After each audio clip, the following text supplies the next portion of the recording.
Hi అండి. తెలుగు కథల ప్రపంచంకు స్వాగతం. ఇవాళ కొమ్మెర వెంకట సుబ్బయ్య గారు రచించిన చేజారిన క్షణం అనే కథని వినేద్దామండి. గుంతకల్ గుంతకల్ గుంతకల్, రావాలమ్మా రావాలి, బస్సు బయలుదేరుతుంది, రావాలి రావాలి. ఎల్లప్ప గొంతు ఆదోని బస్టాండ్లో మారుమోగుతోంది. మధ్యాహ్నం 2 గంటల ఎండ. తారు రోడ్డు కరుగుతున్నట్లుగా ఉంది. బస్సు మీద చేయి పెడితే బొబ్బలొచ్చేంత వేడి. ఎల్లప్ప కర్చీఫ్తో మొహం తుడుచుకుంటూ, టికెట్ల బ్యాగు భుజానికి సర్దుకుంటూ తలుపు పక్కన నిలబడి జనాన్ని లోపలికి పిలుస్తున్నాడు. రావాలి రావాలి, ఎక్కండి ఎక్కండి, టైమైంది. డ్రైవర్ కూడా ఎక్కినాడు, రండమ్మా రండి అంటున్నాడు. బస్టాండు గోడకు వర్షం సినిమా పోస్టర్ అంటించి ఉంది. సినిమా ఎంత బాగుందో అనుకుంటూ పోస్టర్ చూస్తున్న రమణ ఆఖరి నిమిషంలో బస్సు బయలుదేరుతుందన్న కండక్టర్ స్వరం విని పరిగెత్తుకొచ్చి బస్సెక్కాడు. భుజాన బ్యాగు, చేతిలో ఒక ప్లాస్టిక్ సంచి. బ్యాగులో అక్కకు పిల్లలకు తీసుకున్న కొత్త బట్టలు. సంచిలో పళ్ళు పూలు స్వీట్లు కూర్చుకునేసరికి ఒళ్ళంతా చెమట. కిటికీ పక్క సీటు దొరికింది. కాస్త గాలి తగులుతోంది. ఎల్లప్ప టికెట్ ఇస్తూ వచ్చాడు. ఏడికయ్యా అని అడిగాడు. లక్ష్మీపురం అని చెప్పాడు. 25 రూపాయలు అన్నాడు. రమణ జేబు తడుముకున్నాడు. 100 రూపాయల నోటు తప్ప చిల్లరేమీ లేదు.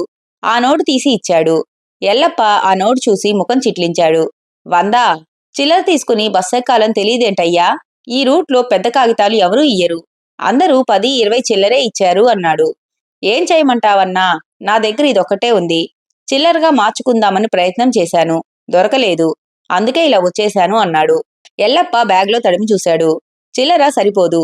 సరేలే అని నోటు తీసుకుని టికెట్ బండిల్లోంచి టికెట్ చింపి దాని వెనక భాగంలో 75 అని పెద్ద అక్షరాలతో రాసి రమణకు అందించాడు. ఇదిగో బాబు, 75 బాకీ, దిగేటప్పుడు తీసుకో అన్నాడు.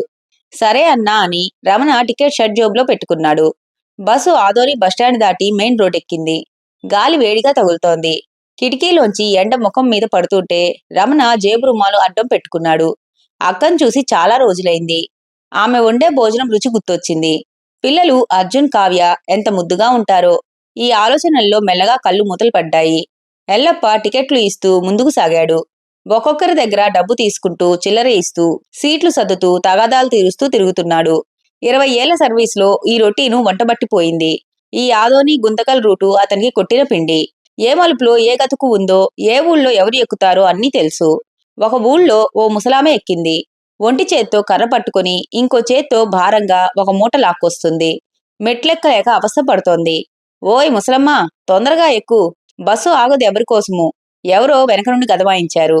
ఎల్లప్ప దిగి ఆమె మూట అందుకున్నాడు. ఇటివ్వవ్వా, నేను బస్సులో పెడతా. నువ్వు నా చెయ్యి పట్టుకొని మెట్లెక్కు. ఆమెను పట్టుకొని ఎక్కించి ముందు సీట్లో కూర్చోబెట్టి మూట కింద సర్దాడు. సల్లగుండు నాయనా, ముసలామ ఆయాసంతో రొప్పుతూ ఆశీర్వదించింది. కొంత దూరం పోయాక మరో స్టాప్లో ఇంకో ఆమె ఎక్కింది. ఒళ్ళో పసిపిల్ల గుక్కపెట్టి ఏడుస్తోంది. ఆ ఏడుపు బస్సంతా వినిపిస్తోంది. ఎవరిదే ఆ పిల్ల? ఏడుపు ఆపెయ్యి, చెవులు దిమ్మెత్తుతున్నాయి. వెనక సీట్లోంచి ఒక ఆయన వచ్చాడు. ఆ తల్లి కంగారు పడుతోంది. ఒళ్ళో పిల్ల, చేతిలో సంచులు. సీటు దొరకలేదు. ముందు వరుసలో ఆడవాళ్లకు కేటాయించిన సీట్లో ఒక కుర్రాడు కూర్చొని ఉన్నాడు. బాబూ, ఆ సీటు ఆడోళ్లకు రిజర్వ్ చేసిన సీటు. దయచేసి వెనక కూర్చో. ఎల్లప్ప గట్టిగానే గాని మర్యాదగా చెప్పాడు. కుర్రాడు కదల్లేదు. ఖాళీగా ఉంటే కూర్చున్నా ఏంటి అన్నాడు. రూల్ ప్రకారం ఆ సీటు ఆడవాళ్లకే. నేను రెండోసారి చెప్పనులే. ఎల్లప్ప గొంతులో అధికారం ఉంది. కుర్రాడు విసుక్కుంటూ లేచాడు. ఎల్లప్ప ఆ తల్లిని అక్కడ కూర్చోబెట్టాడు. జోబులో నుంచి ఒక చాక్లెట్ తీసి పిల్లకు ఇచ్చాడు. బస్సులో పిల్లల ఏడుపు మామూలే. అందుకే ఎప్పుడూ 2-3 చాక్లెట్లు జోబులో ఉంచుకుంటాడు. పిల్ల ఏడుపు ఆపి చాక్లెట్ తింటూ మెరుస్తున్న దాని కవర్తో ఆడుకోవటం మొదలుపెట్టింది. ఎంత మంచోడి అన్నా. ఆ తల్లి కళ్ళలో కృతజ్ఞత. ఏం లేదమ్మా, నాకు ఇంట్లో 2 పిల్లలున్నారు. పిల్లల ఏడుపు చూస్తే ఉండబుద్ధి కాదు. ఎల్లప్ప కచీఫ్తో చెమటలు తుడుచుకుంటూ ముందుకు నడిచాడు. రమణ నిద్ర కళ్ళతో ఇదంతా చూస్తూనే ఉన్నాడు.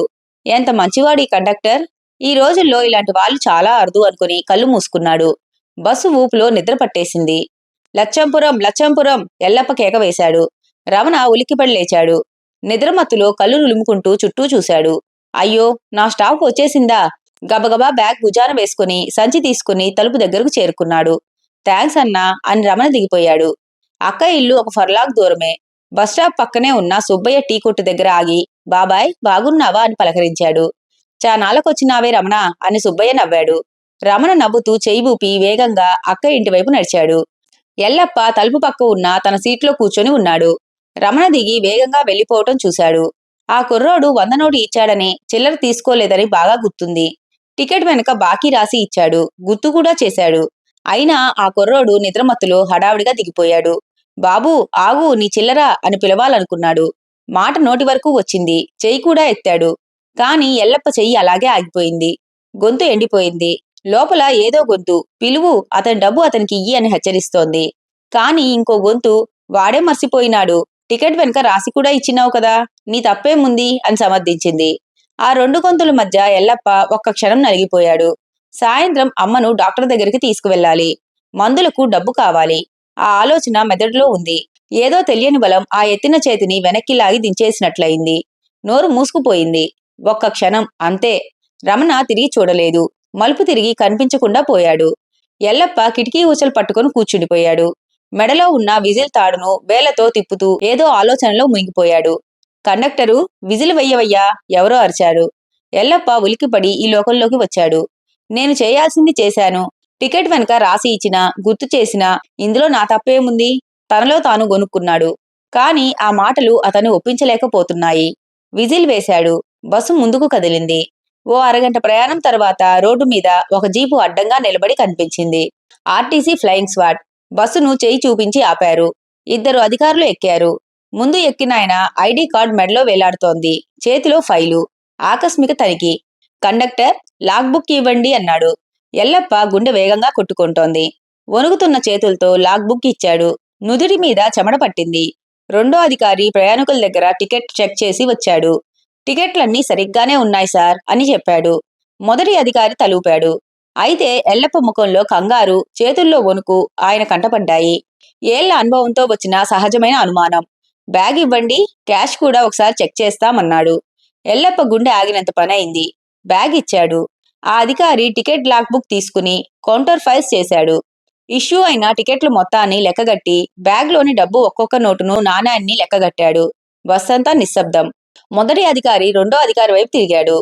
టికెట్లు ఇష్యూ అయిన లెక్క ప్రకారం బ్యాగ్లో ఉండాల్సిన దానికంటే 75 రూపాయలు ఎక్కువ ఉంది. ఎక్కువ ఉంటే ఎక్కువే, కారణం ఏదైనా తేడాయే అన్నాడు. టికెట్ల లెక్కకు నగదుకు పొంతన కుదరాలి.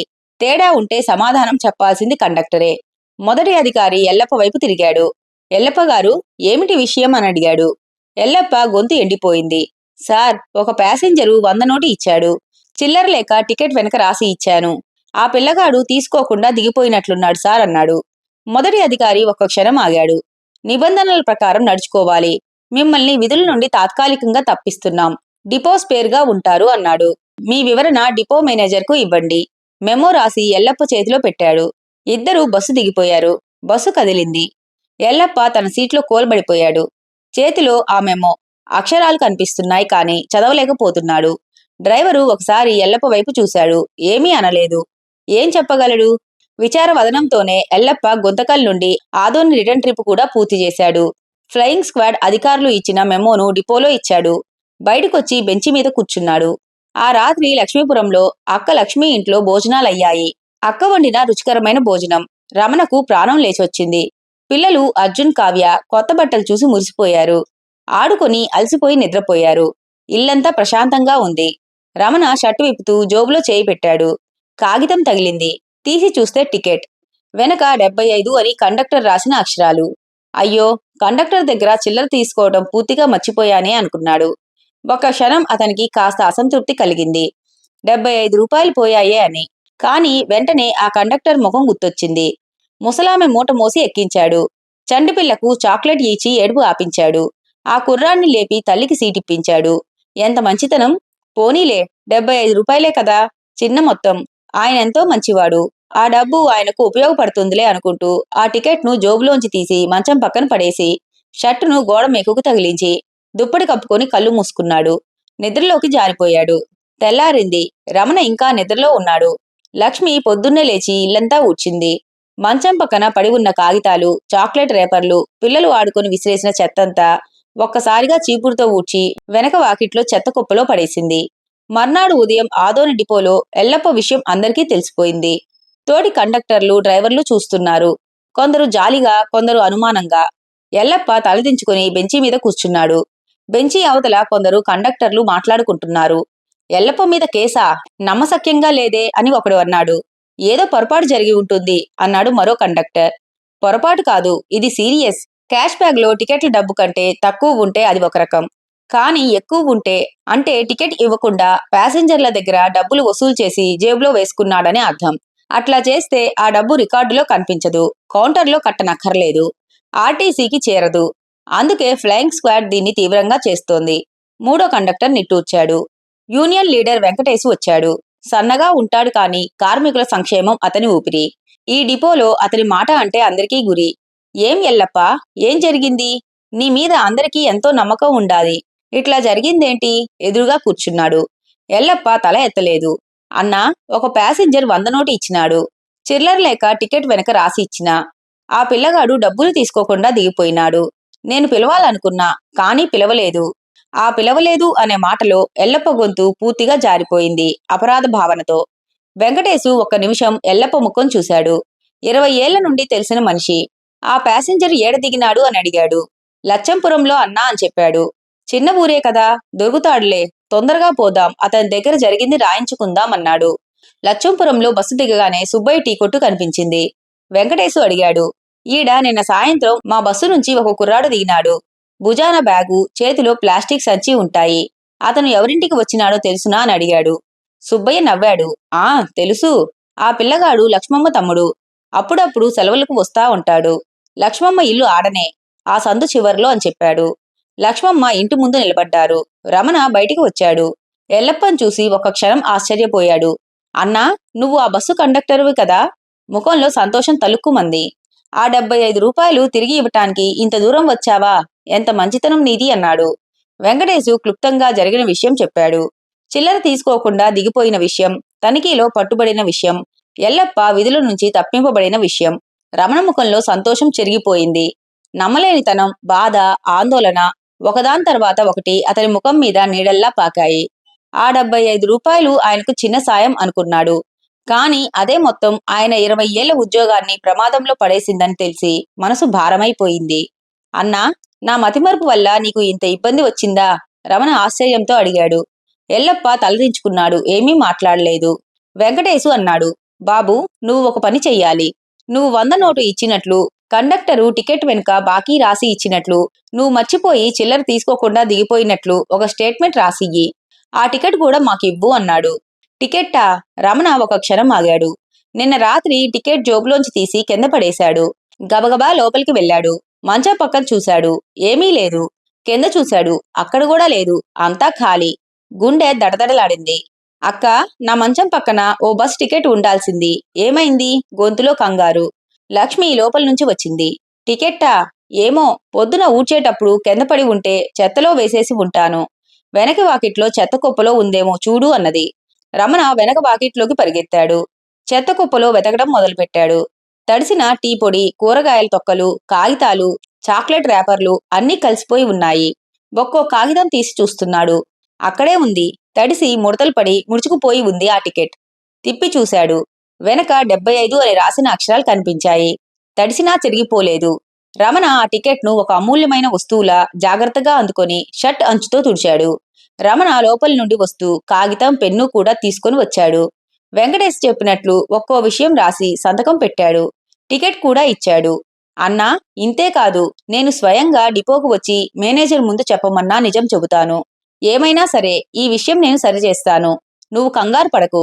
రమణ ఎల్లప్ప చేయి పట్టుకుని అన్నాడు. ఎల్లప్ప తల అడ్డంగా ఊపాడు.